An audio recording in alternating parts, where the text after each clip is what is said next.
아멘. 이 시간 같이 읽을 하나님의 말씀은요, 요한복음 17장 13절부터 21절입니다.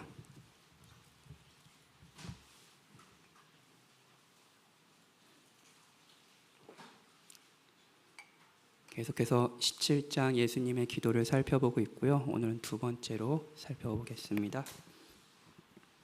찾으셨으면 제가 읽겠습니다. 하나님의 말씀을 들으십시오.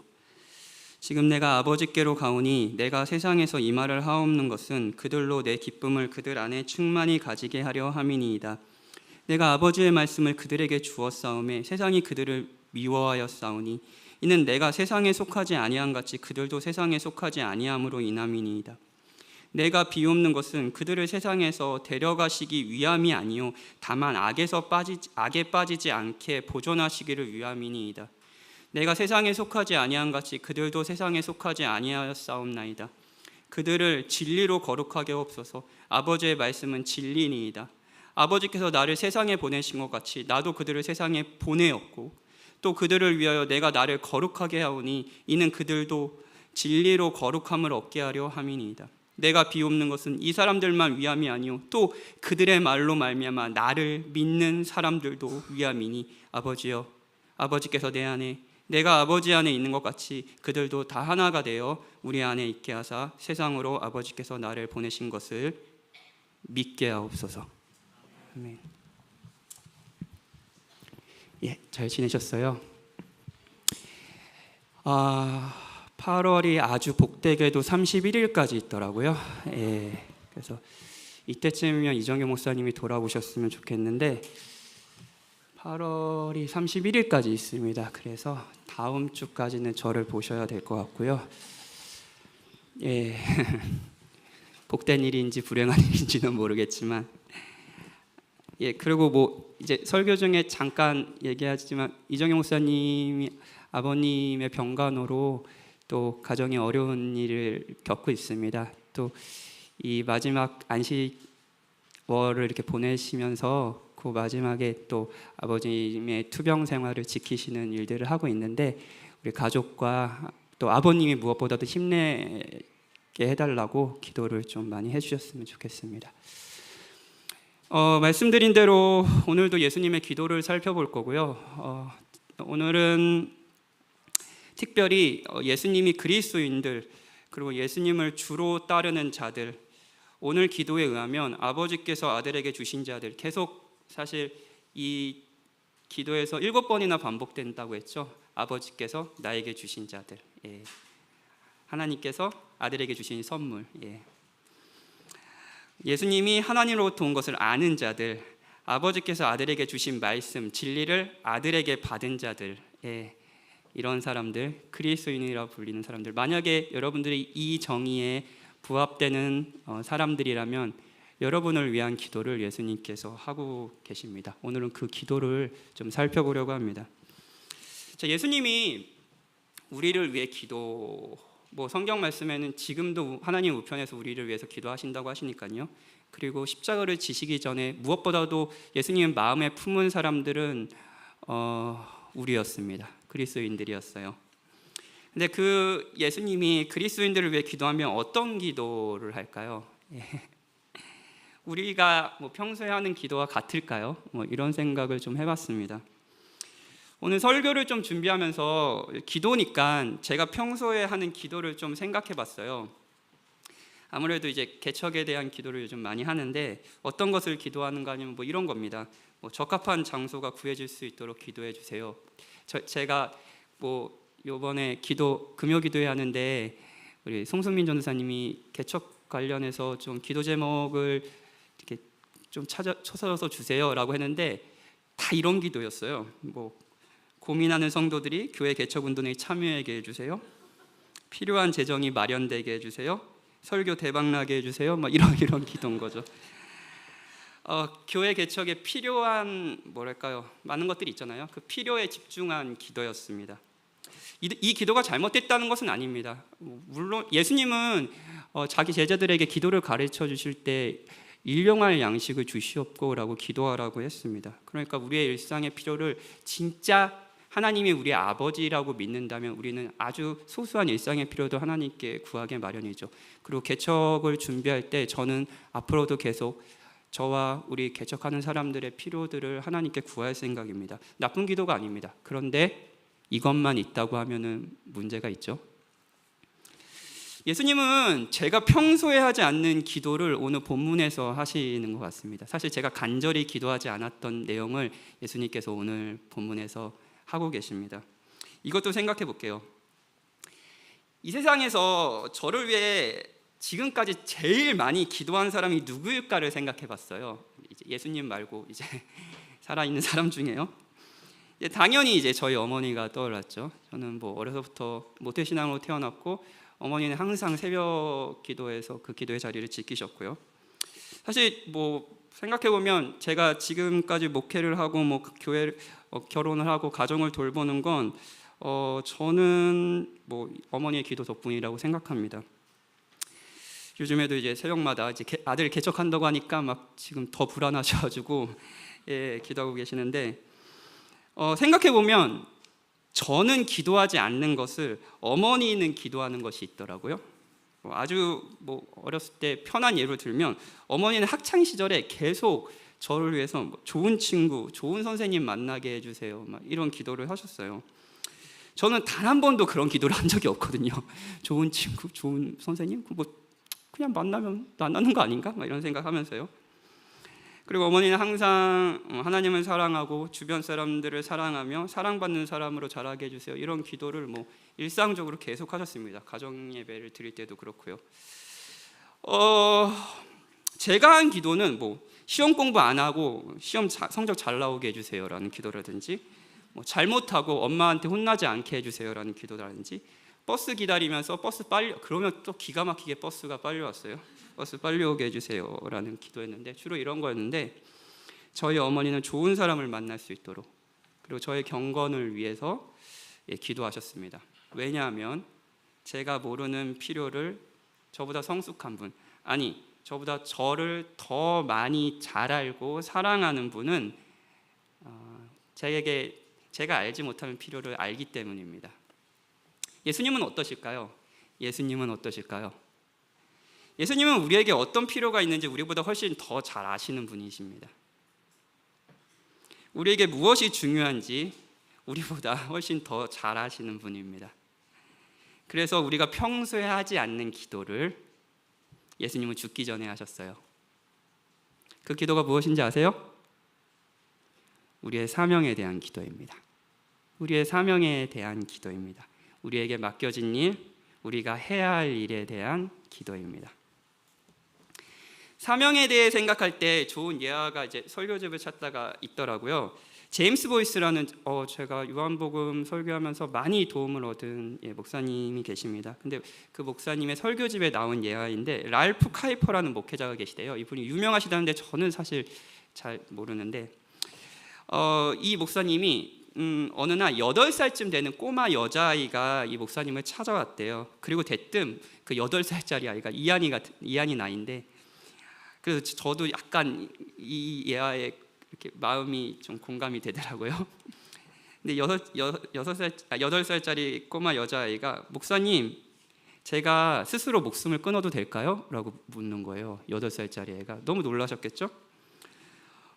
그러니까 안 된다라고 말하기 전에 목사님이 지혜로운 목사님이셔서 얘가 왜 그렇게 생각하는지를 물으셨습니다. 그래서 꼬마아이가 오늘 아침에 주일학교에서 배운 것 때문이라고 이렇게 얘기를 했대요. 그래서 저 같으면 당장 전도사를 호출할 것 같은데 뜬금없죠. 그래서 무엇을 배웠니? 라고 물으니까요. 하늘나라는 아주 놀라운 것이라는 것을 배웠어요. 두려움도 없고 눈물도 없고 싸우는 것도 없고 주님과만 있는 곳이라고 전사님이 얘기하셨어요. 놀랍지 않아요? 우리가 죽으면 예수님과 함께 있게 될 것이라고 배웠어요. 영원히요. 놀랍지 않아요? 목사님 제가 잘 들은 거죠? 라고 물었어요. 그래서 맞다라고 대답했죠. 그러면 이제 목사님이 그런데 왜 그걸 배웠는데 왜 스스로 목숨을 끊고 싶니? 라고 물었어요. 그러니까 이 꼬마가 이런 대답을 합니다. 우리 가정에 계신 엄마 아빠가 예수님을 모른다는 것을 목사님도 아시죠? 두 분은 거의 매일 술을 마셔요. 그래서 아침에 저와 여동생은 스스로 깨어 일어나서 아침밥을 먹고 더러운 옷을 입고 학교에 가야 해요. 친구들이 우리를 매일 놀려요. 집으로 오면 다시 싸우는 소리를 듣고 그 소리가 너무 무서워요. 여기보다 하늘이 더 낫지 않나요? 하늘나라가 그렇게 좋은 곳이라면서요. 그렇다면 왜 스스로 목숨을 끊으면 안 되는 거죠? 이 아이는 실제적인 신학을 믿고 있습니다. 천국에 대한 신학을 우리처럼 추상적으로 믿지 않고요. 천국이 진짜 좋은 곳이라는 것을 믿고 있습니다. 그리고 이 세상이 고통스럽다는 걸 너무 안타깝게도 8살 난 이 꼬마아이가 이미 경험해 버렸습니다. 이 아이가 진짜 궁금한 것은 우리가 어째서 이러한 세상에서, 이런 고통스러운 세상에서, 이런 눈물의 세상에서 계속 있어야 하는가였습니다. 자, 사랑하는 여러분, 예수님께서 여러분을 위해 준비하신 하늘의 집이 정말 좋은 곳인가요? 여러분이 그리스도인들이라면 아마 여러분은 맞습니다, 이 사실을 믿습니다 라고 고백하실 겁니다. 그런데 추상적인 믿음일 수도 있어요. 어찌됐든 우리는 살려고 하니까요. 저도 그렇고요, 여러분도 그렇고요. 왜 살아야 할까요? 누군가는 죽고 싶다는 이야기도 할 수 있죠. 그런데 그 죽고 싶다는 것이 천국이 좋다는 확신 때문이 아니라 대부분 이렇게 살고 싶지 않다라는 이유 때문은 아닌가요? 천국이 정말 좋다면 당장 가야 하는 거 아닌가요? 지금 이 시간 우리 합심해서 기도해서 우리 모두를 지금 이 시간 천국에 보내주십시오라고 기도합시다. 이게 가장 빨리 해야 되는 기도 아닌가요? 이상한 이단 같죠? 안 할 거예요? 천국이 좋다면 우리는 왜 여기 있을까요?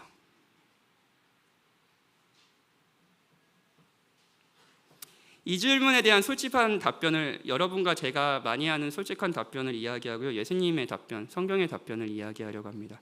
솔직한 답변은 천국이 좋다는 것에 대한 믿음이 있다고 하지만 사실은 확신하지 않고 지금 이곳에 천국보다 좋은 것이 더 많다고 확신하기에 여기에 있는 겁니다.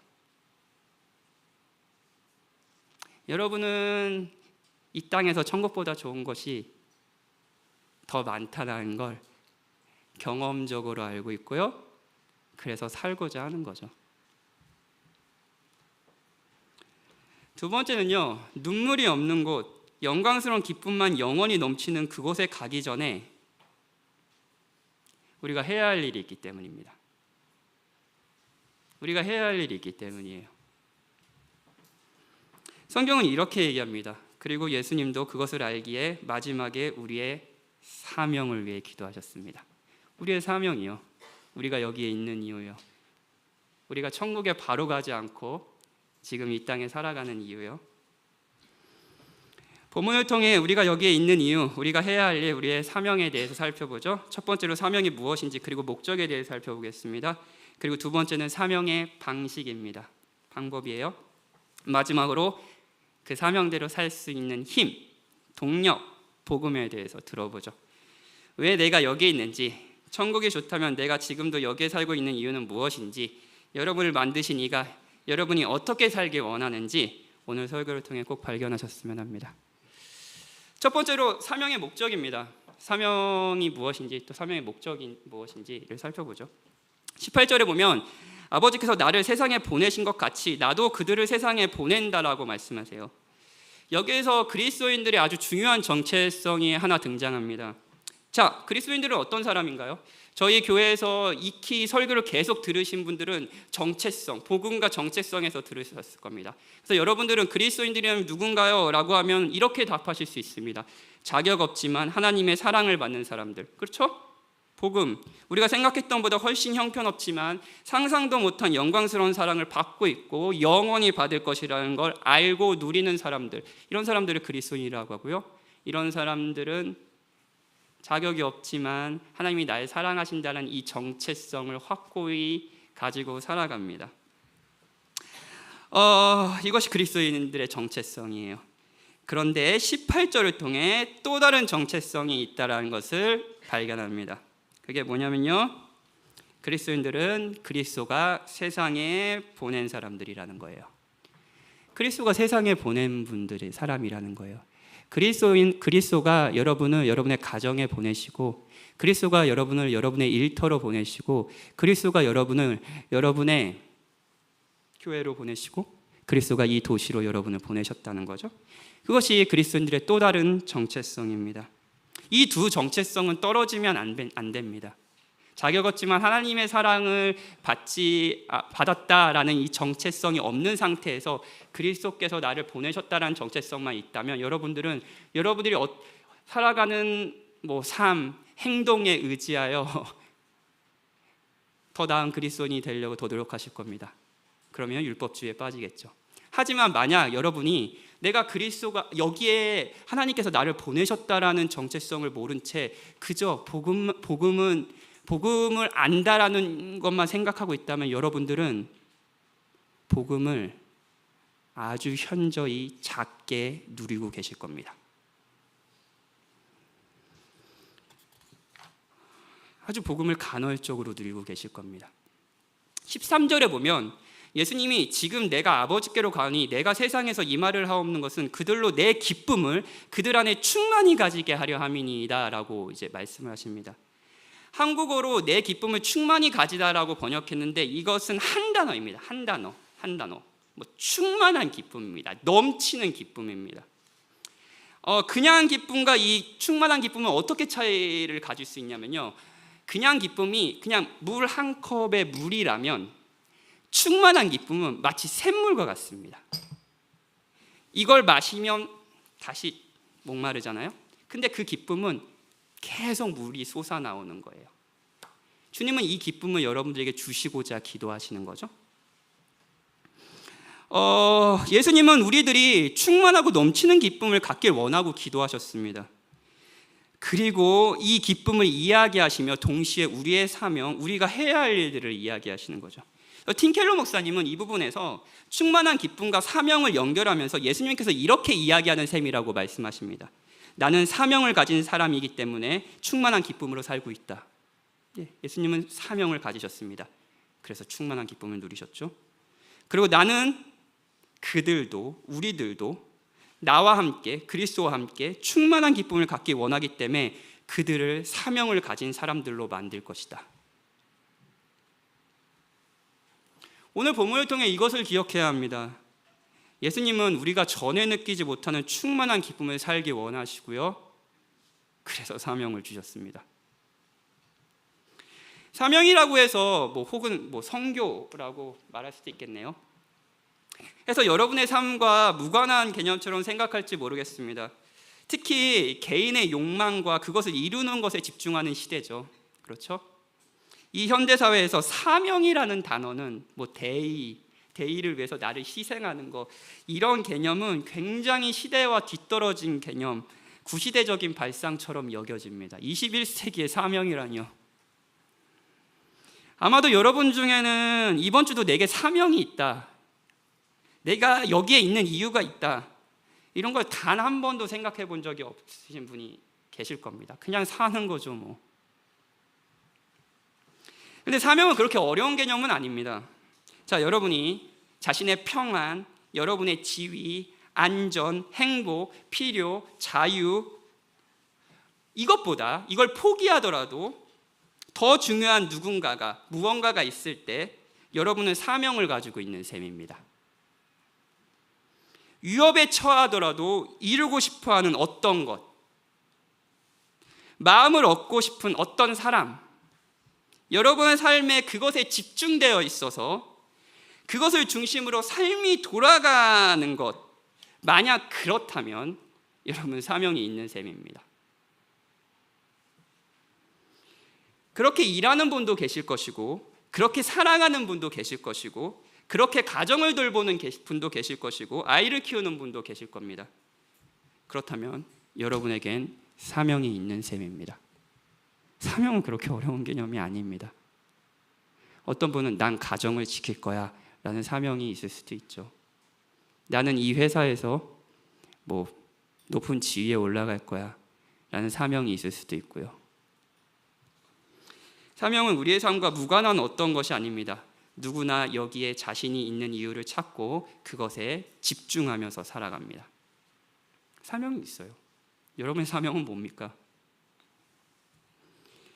예수님 또한 여러분의 충만하고 넘치는 기쁨을 위해 사명을 주셨습니다. 물론 이 사명은 우리의 안전과 행복을 위협하는 부분이 있습니다. 그런데 위협과 고통이 없다면 그 이후에 성취와 기쁨도 없을 겁니다. 예수님은 앞에 있는 기쁨을 위하여 뭐 하셨죠? 히브리서 말씀 십자가를 참으셨습니다. 위협이 없다면 기쁨도 없습니다. 여기서 여러분과 제가 제 마음에 뼈를 때리는 말을 좀 하고 싶은데, 우리가 신앙생활을 하면서 충만한 기쁨과 행복을 누리지 못하고 살아갈 때가 많잖아요. 그 이유는 다양할 수 있죠. 근데 하나는 어쩌면 우리가 왜 여기에 있는지 발견하지 못했기 때문일 수도 있습니다. 사명 없는 거죠. 어떤 사명을 위해서 뭔가를 헌신하는 삶도 살아가지 않는 거죠. 그러면 기쁨은 없습니다. 그렇다면 사명의 목적이 무엇일까요? 예수님께서 우리를 세상에 보내신다고 했을 때 무엇 때문에 보내실까요? 21절에 보면 이런 말씀이 있습니다. 우리 같이 읽어볼까요? 21절이에요. 시작. 아버지여, 아버지께서 내 안에 내가 아버지 안에 있는 것 같이 그들도 다 하나가 되어 우리 안에 있게 하사 세상으로 아버지께서 나를 보내신 것을 믿게 하옵소서. 2주 전에 삼위일체에 대해서, 이 기도에 나온 삼위일체의 영광과 행복에 대해서 설교했습니다. 아버지는 아들을 영화롭게 합니다. 아들을 높이고 누립니다. 아들 역시 아버지를 영화롭고 높이고 누립니다. 그래서 삼위 하나님은 영원토록 행복하신 하나님입니다. 사랑하시는 하나님입니다. 우리가 그리스도 안에 있다고 하는 것은 이 관계 안에 들어간다는 것을 의미합니다. 우리는 이 관계 안에서 하나님을 높이고 찬양합니다. 그리고 그리스도도 우리를 높여주십니다. 우리는 서로를 높이고 그 안에 그리스도 안에 있는 서로를 높이고 사랑하고 누립니다. 이것이 그들도 다 하나가 되어 우리 안에 있게 하사라는 내용입니다. 그리고 목적이 나와요. 그 목적이 뭔지 아세요? 세상이 아버지께서 나를 보내신 것을 믿게 되는 겁니다.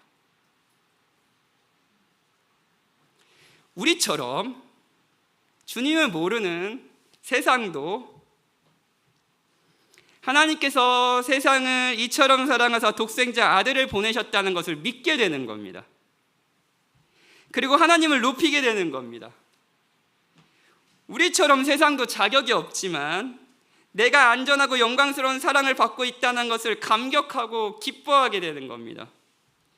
이것이 천국이 좋지만 우리가 여기에 있는 이유입니다. 우리의 사명이에요.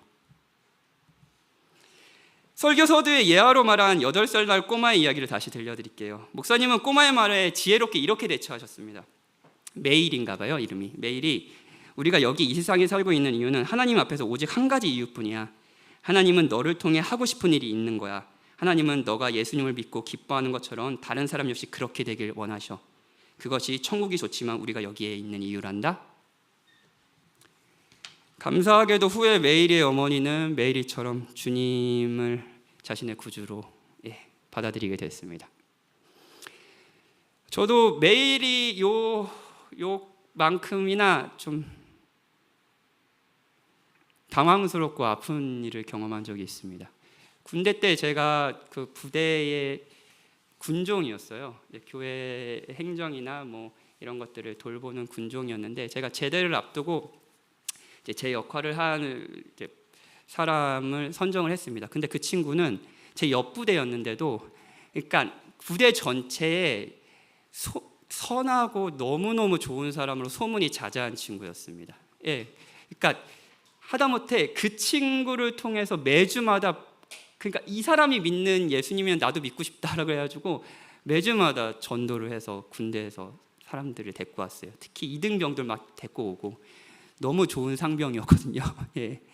그래서 그래서 그 친구랑 교제 나누는 시간, 하루 일과를 마치고 교회에 앉아서 같이 찬양하고, 그 친구가 누리고 있는 하나님, 그 친구가 사랑하는 하나님, 그리고 그 친구를 사랑하시는 하나님에 대해서 듣고 저도 같이 나누는 시간이 군 생활 중에서 가장 행복한 시간이었습니다. 그런데 제가 제대하기 한 2주 전에 그 친구가 심장마비로 갑자기 죽게 됐습니다. 수요일이었어요. 수요일 날 체육 활동을 하는 시기에 갑자기 심장마비가 왔고요. 제 부대 앞에 연병장에서 그 친구가 쓰러졌습니다. 그리고 그날이 수요일이었기에 저녁 수요 기도회를 하는데 제가 찬양 인도를 예배 인도를 해야 되는데 예배 분위기는 그 부대 사람들이 다 와서 울고 불고 저도 울고 불고 뭔 말을 해야 될지도 모르겠고 분위기가 정말로 엉망이 됐습니다. 너무너무 화가 났고 너무너무 뭐라 그럴까요? 불의해 보였습니다. 진짜 군대 쓰레기들이 많았거든요. 심장마비는 저 사람. 근데 왜 그 친구일까? 왜 내가 아닐까? 왜 내 심장은 지금도 뛸까? 한 일주일째 이 해결되지 않는 질문 앞에 제 자신을 무너뜨리면서 기도를 했던 것 같습니다. 근데 그때 저는 성령 하나님이 저에게 주신 마음이라고 지금도 확신합니다. 이런 마음이 들었습니다. 현준아, 진짜 천국이 좋은 곳이니? 진짜 천국이 좋은 곳이니? 넌 그걸 믿니? 그 친구는 그곳에 있어. 그것이 불의한 일이니? 그런데 너는 왜 심장이 뛰는지 아니? 너는 왜 거기 있는지 아니? 더 거룩해지라고? 더 잘 살아서 이런 생각도 했습니다. 내가 더 잘 살아서 하나님 기준에 아직까지 저 친구만큼은 도달하지 않아서. 아닙니다. 그때 주신 마음은 제가 할 일이 있다는 거였습니다. 그리고 저는 목사를 하고 있죠.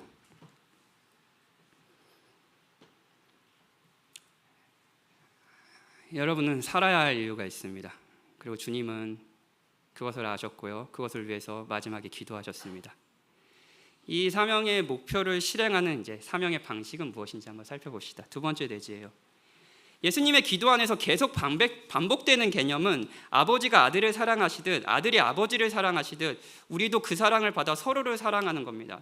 사랑으로 하나가 되는 겁니다. 이 기도에 계속 반복됩니다. 11절 나는 세상에 더 있지 아니하노니 그들은 세상에 있사옵고 나는 아버지께 가옵나니 거룩하신 아버지와 내게 주신 아버지의 이름으로 그들을 보존하사 우리와 같이 그들도 하나 되게 하옵소서. 21절 22절 23절 곧 내가 그들 안에 있고 아버지께서 내 안에 계시어 그들로 온전함을 이루어 하나가 되게 하려 함은 아버지께서 나를 보내신 것과 또 나를 사랑하신 같이 그들도 사랑하신 것을 세상으로 알게 하려 함이로소이다. 사명의 방식은 뭐냐면요, 사랑하는 겁니다. 하나님이 여러분을 여기에 두신 이유는 사랑하라는 겁니다. 사랑함으로 아버지와 아들이 하나가 되듯이 우리가 서로 하나가 되는 겁니다. 삼위 하나님이 다함 없이 주시는 사랑 안에서 기뻐하며 그 사랑을 본받아서 서로를 사랑하는 겁니다. 그리고 세상을 사랑하는 겁니다. 예수님의 기도에 보면 또 하나의 중요한 개념이 나옵니다. 거룩입니다. 17절에서부터 19절에서 계속 반복돼요.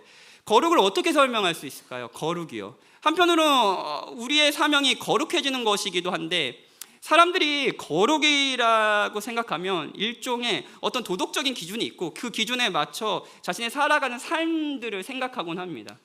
어떤 율법이 있어요. 그리고 율법을 성실하게 살아가면서 제가 자신이 더 선해지는 것, 이런 걸 성화라 거룩이라고 생각하곤 합니다. 그런 개념이 있습니다. 하지만 그게 거룩의 주요한 개념은 아닙니다.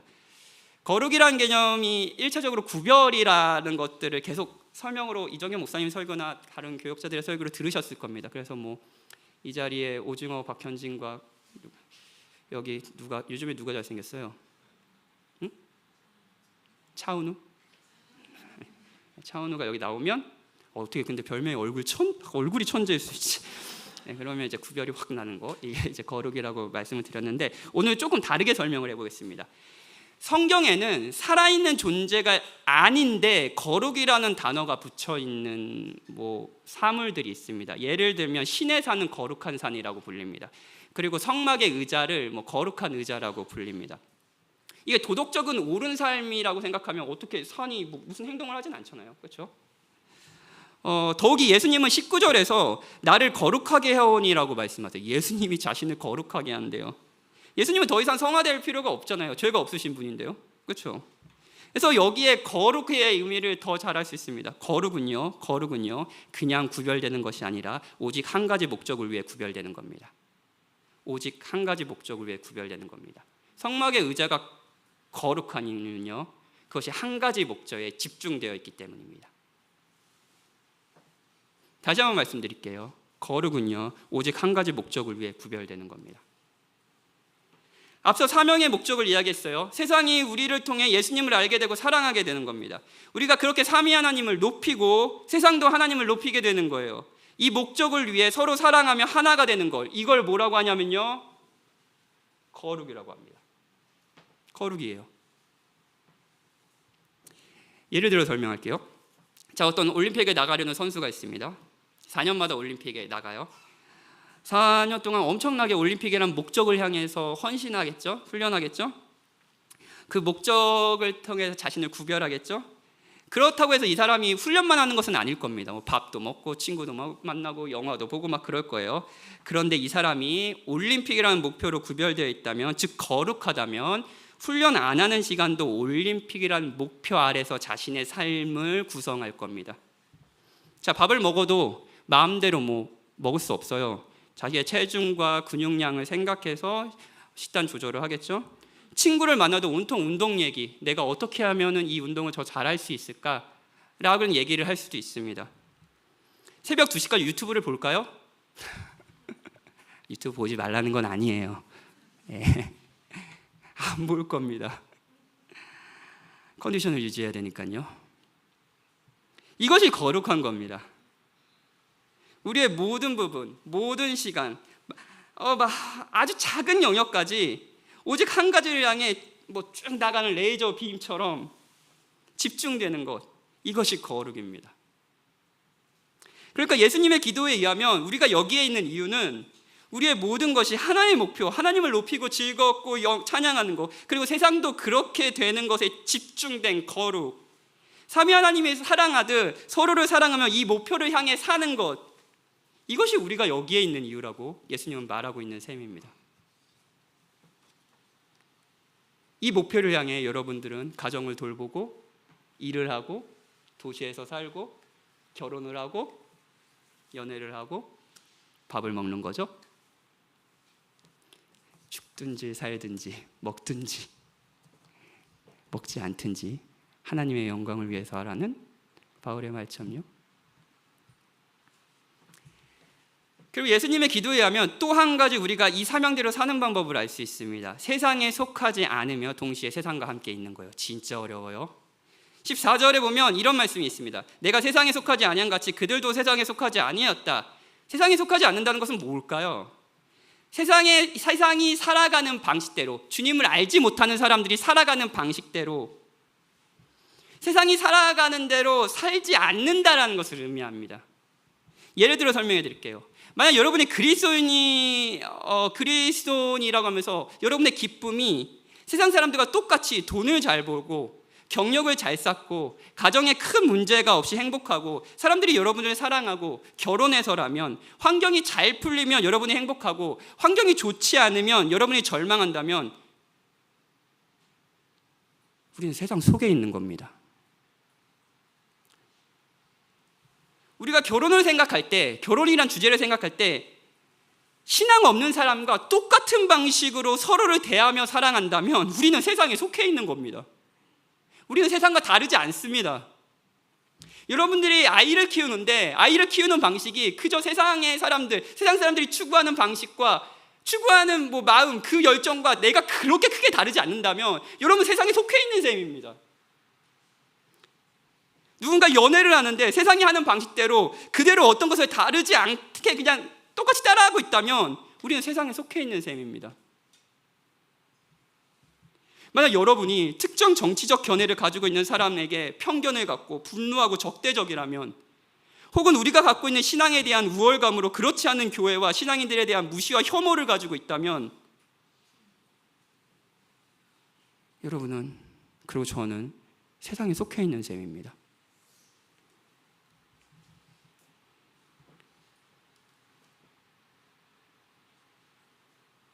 사랑하는 여러분, 여러분이 세상에 속해 있다면, 세상의 모든 사람들과 똑같다면, 사람들이 여러분의 살아가는 모습을 보며 자신과 다르다는 것을 전혀 느끼지 못하다면, 누군가가 우리를 보면서 예수님께서 아버지로부터 보내심을 받았다고 어떻게 믿을 수 있겠습니까? 여러분을 단순히 질책하고 싶은 마음은 아닙니다. 하지만 주님은 정말로 간절히 기도하셨습니다. 우리가 세상에 속해 있지 않기를요, 우리가 유혹에 당하지 않기를요, 악에 빠지지 않기를요. 그런데 단순히 세상에 속하지 않을 뿐 아니라 그럼에도 우리가 세상과 함께 살아야 한다는 게 사명의 방법입니다. 15절에 보면 내가 비옵는 것은 그들을 세상에서 데려가시기를 위함이 아니요라고 말합니다. 예수님은 여러분이 세상에 속하지 않지만 세상에 있길 원하십니다. 자, 세상에 속하지 않는 가장 쉬운 방법이 뭔지 아세요? 세상에 영향을 받지 않는 가장 쉬운 방법이 뭔지 아세요? 산속에 들어가는 겁니다. 만나지 않는 거예요. 저기 안양에 우리만 올 수 있는 외부 인원은 절대 들어올 수 없습니다. 거룩한 자들만 모이십시오. 그리스도인들 이렇게 사는 겁니다.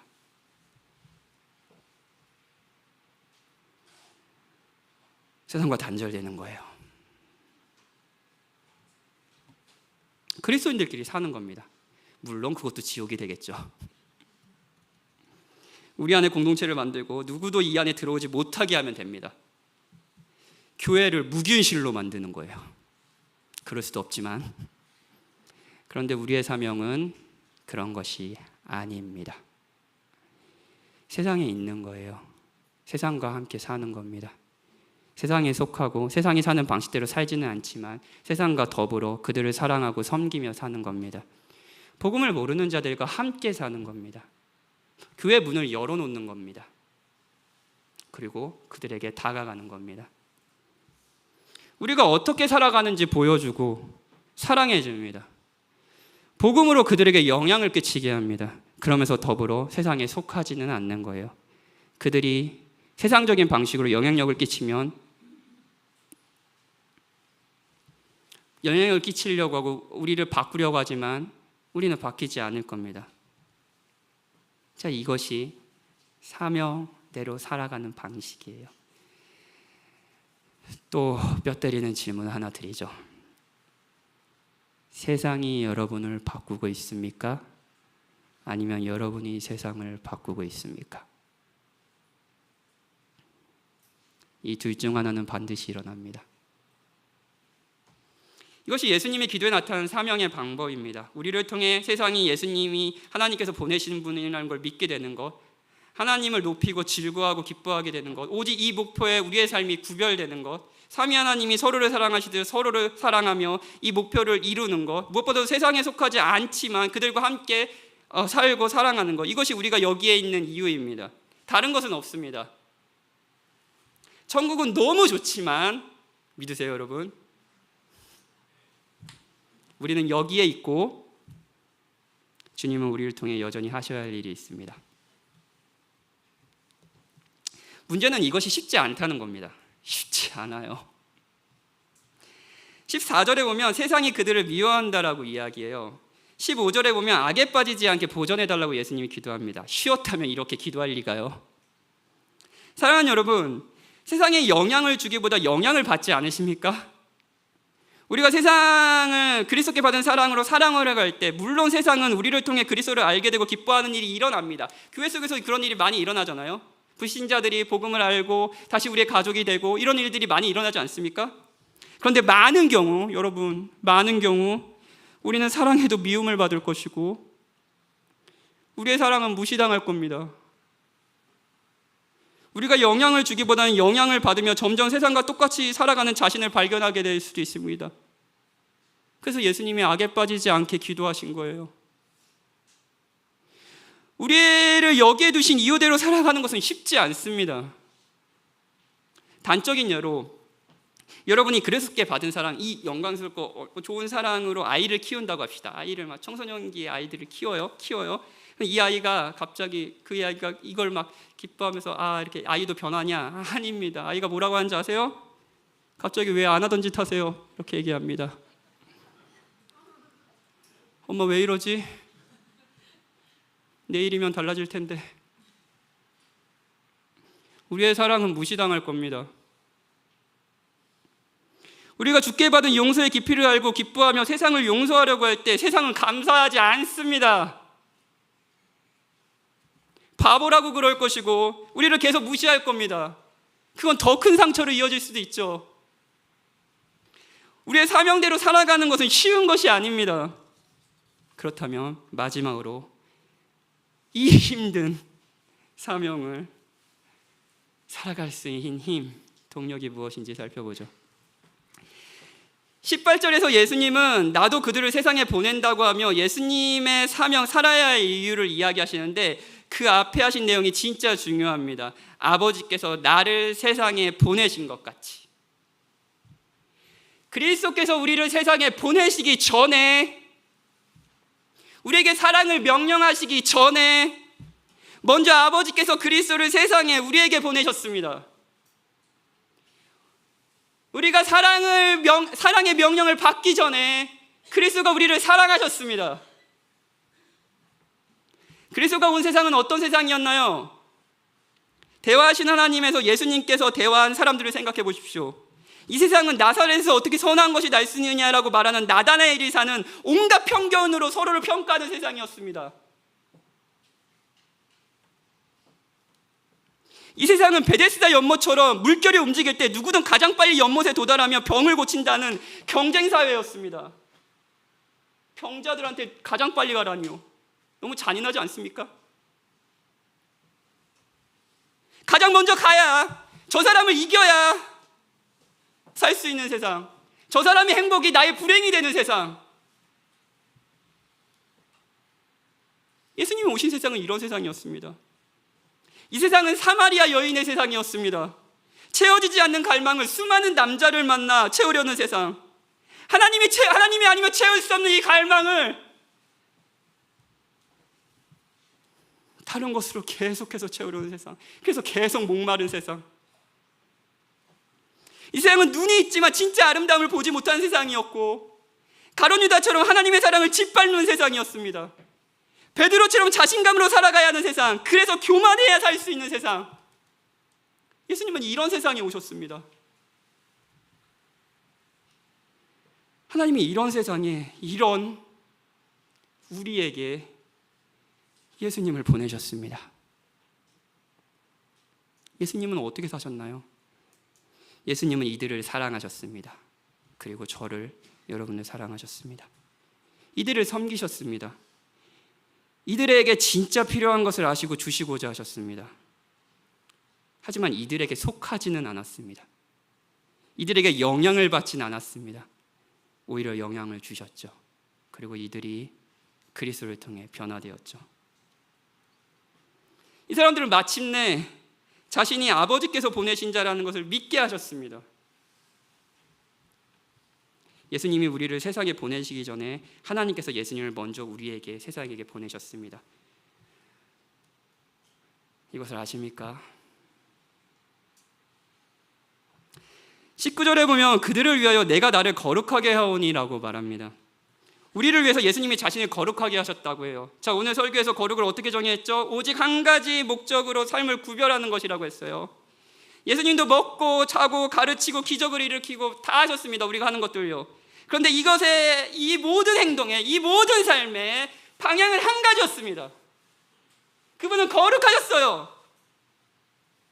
우리의 구원을 위해, 죽는 일을 위해 자신을 온전히 드리셨습니다. 이 사역의 모든 초점이 맞춰져 있었습니다. 여러분이 사명대로 사는 삶은 결국 쉬운 것이 아닙니다. 살아가는 삶은 쉽지 않습니다. 세상과 함께 살지만 세상에 속하지 않는 것은 쉬운 일이 아닙니다. 세상은 우리를 미워할 것이고 우리는 줄곧 유혹당하며 악에 빠질 위험을 당할 겁니다. 하지만 그리스도를 바라보십시오. 그리스도를 바라보세요. 그리스도가 먼저 이 사랑을 우리에게 베푸셨습니다. 우리를 세상에 보내기에 앞서 그리스도가 우리에게 오셨습니다. 하나님께서 그리스도를 우리에게 보내셨습니다. 그리고 우리를 구원하시기 위한 이 목적을 이루셨습니다. 설교를 마치며 여러분을 격려하고 싶습니다. 그리스도께 받은 사랑으로 사랑의 자리를 지키고 계시다면 그것이 가정이든 교회든 일터든 엄마의 자리로, 아빠의 자리로, 혹은 자녀의 자리로, 조장의 자리로, 목회자의 자리로, 신앙 선배의 자리로 그 자리를 지키고 계시다면 지키고 계시는 것만으로도 잘하고 있습니다. 여러분을 격려드리고 싶습니다. 잘하고 계세요. 제가 이번 주에 저희 개척 멤버 중에 상민이랑 얘기를 했는데 상민이가 이제 상민한테 허락을 안 받긴 했는데 별 중요한 얘기는 아니니까 쓸데없이 없는 얘기를 설교 시간에 왜 하는지 모르겠는데 상민이 아기가 시우인데 시우가 5살이에요. 5살 된 아이가 아침에 일어나면 아빠 유치원 가기 싫어 막 이런대요. 막 그게 싫어 막 그래서 막 상민이가 정말 애들은 죄인이 맞아요 막 이런 얘기를 했는데 상민이가 그런 얘기를 했다 그래요. 나도 회사 가기 싫어.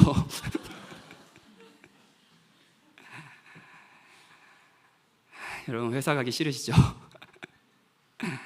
엄마 역할 쉽습니까? 어렵죠? 아빠 역할도 어렵잖아요. 그 자리를 지키십시오. 그 자리를 지키십시오. 여러분을 진심으로 격려하고 싶습니다. 쉽지 않다는 거 압니다.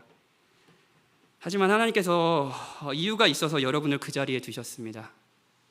그 자리는 그냥 우연히 생긴 자리가 아닙니다. 그리스도께서 여러분을 그 가정에, 그 일터에, 이 교회에 보내셨습니다. 이 도시에 살게 하셨습니다. 그 사람들을 만나게 하셨습니다. 저 좋은 천국에 진짜 좋아요. 더 이상 슬퍼하지도 눈물 흘리지도 않는 그 나라에 가기까지 주님은 여러분을 사랑의 자리에 두셨습니다. 그러니 그 자리를 지키십시오. 힘들 때가 있겠죠. 그때는 이 말씀을 또 생각하세요. 누가 정죄하려 죽으실 뿐 아니라 다시 살아나신 이는 그리스도 예수시니 그는 하나님 우편에 계신 자요 우리를 위하여 간구하시는 자시니라. 로마서 8장 34절. 죽기 전에 기도하신 예수님이 지금도 하나님 우편에서 여러분을 위해 기도하고 계십니다. 여러분이 그 자리에서 계속 사랑하길, 세상에 속하지 않고 악에 빠지지 않길, 그리고 여러분을 통해서 예수님이 하나님이 보내신 자라는 것을 사람들이 알게 되길 기도하고 계십니다. 그러니 조금 더 독려하고 싶습니다. 자리를 지키십시오. 한 번 더 독려하고 싶은 것은 자리를 지킬 뿐 아니라 때로는 더 나아가셔야 된다는 겁니다. 더 나아가셔야 합니다. 주님이 여러분을 보내신다면요. 시간교회는 다양한 방식으로 세상을 섬기려고 하고 있습니다. 10월에는 도시에 새로운 교회를 세우는 일이 있고요. 11월에는 신앙이 없는 분들을 교회로 초대해서 같이 시간을 보내는 도담 예배가 있습니다. 이미 여러분들이 전도하려고 기도하고 있는 그 카드를 내셨을 겁니다. 구제팀은 다양한 방식으로 이 도시에서 사랑이 필요한 사회적 약자들을 찾아 나서서 우리가 교회가 가지고 있는 자원으로 사랑해 주려고 노력하고 있습니다. 주께서 여러분에게 마음을 주시고 보내신다면 위험이 있겠지만 나아가십시오. 개척이라는 주제에 대해서 개척에 참여한 분들이 있으실 테고 이런 얘기를 하고 싶습니다. 분명히 충만한 기쁨이 있을 겁니다. 예수님이 기도하셨거든요. 있을 거예요. 진짜예요. 지금도 기도하고 계시고요. 주님이 여러분을 세상에 보내실 겁니다. 그런데 그 세상은 여러분을 미워할 겁니다. 우리가 하는 개척이 단순히 우리들 같이 이렇게 모여가지고 우리끼리 행복하자, 무균실로 만들자라는 것이 아니라면 우리의 사랑하는 삶을 결코 쉽지 않을 겁니다. 개척은 쉽지 않습니다. 하지만 벌써부터 겁을 내지는 마십시오. 주께서 여러분을 위해 지금도 기도하셨고 죽기 전에도 기도하셨고 지금도 기도하고 계십니다. 그러면 우리는 위험을 감수하고도 하나님이 보내신 곳에 갈 수 있을 것이고요. 사랑할 수 있을 것이고요. 제가 약속드리죠. 충만한 기쁨이 있을 겁니다. 청소년들에게 이제 제가 설교가 계속 길어지는데 청소년들에게도 오래 참았으니까 한마디만 해도 될까요? 예, 청소년. 그러니까 제가 이제 다음 주가 마지막이라 청소년들한테 미안하기도 하고 거의 50분 동안 설교를 했는데 청소년들이 이 자리를 지키는 것이 또 얼마나 힘들겠습니까? 예. 그 엄마 아빠가 사랑해서 여기 앉힌다고 하는데 아이들이 그게 사랑이라고 느껴질지는 모르겠습니다. 근데 청소년들에게 이야기하고 싶어요. 여러분들은 사랑받고 있고 앞으로도 계속 사랑받을 것이고 결국은 사랑하는 사람으로 자라날 것입니다. 여러분들이 그렇게 자라도록 많은 사람들이 자리를 지키고 있습니다. 온전한 사랑, 흠없는 사랑은 아니에요. 여러분의 부모들이 자리를 지키면서 여러분들을 사랑하고 있고요. 교사들이 여러분들이 그렇게 아름다운 사람으로 자라나기를, 여러분들이 우리와 같이 그리스도를 알고 기뻐하기를 바라면서 자리를 지키고 있습니다. 무엇보다도 하나님이 변하지 않고 자리를 지키고 계세요. 그러니 여러분들은 아름다워질 겁니다. 그것을 기대하십시오. 우리 같이 찬양하고 기도.